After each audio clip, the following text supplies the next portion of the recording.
Stadion qaynayapti. Millionlar nigohi maydonda. Bu yerda har bir pas xavf, har bir zarba tarix.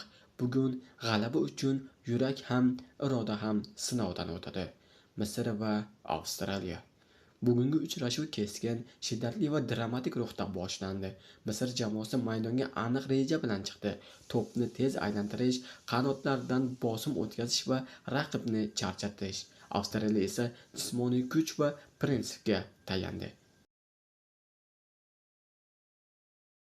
O'yin endi ochilib kelayotgan paytda Misr jamoasi katta tezlik bilan qarshi hujumga o'tdi. Muhammad Salah o'ziga xos dribling bilan himoyani yorib o'tdi va aniq yakuniy zarba bilan darvozani ishg'ol qildi.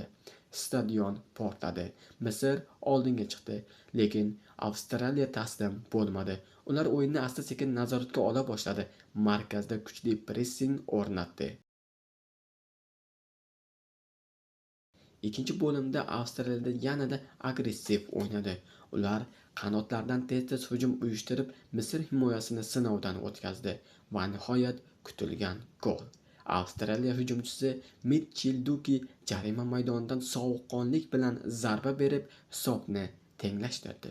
1-1 o'yin yanada ochildi. Shundan so'ng maydonda haqiqiy taktik shaxmat boshlandi. Har bir pas ehtiyotkor, har bir hujum hisob-kitob bilan amalga oshirildi. Qo'shimcha vaqt, asablar sinovi. 90 daqiqa yetmadi. Qo'shimcha vaqt ham ikkala jamoa ehtiyotkorlikni tanladi. Darvozabonlar bir necha bor mo'jiza ko'rsatdi. Himoyachilar oxirgi lahzada to'pni qaytarib qoldi, ammo gol yo'q. Hammasi penaltilarga qoldi. Penaltilar seriyasi, asablar urushi. Penaltilar bu texnik emas, bu ruhiy kuch sinovi. Misr futbolchilari sovuqqonlik bilan zarbalarni amalga oshirdi. Avstraliya esa bosim ostida bir nechta xatolarga yo'l qo'ydi. Oxirgi zarba darvoza to'ri silkindi. Misr g'alaba qozondi.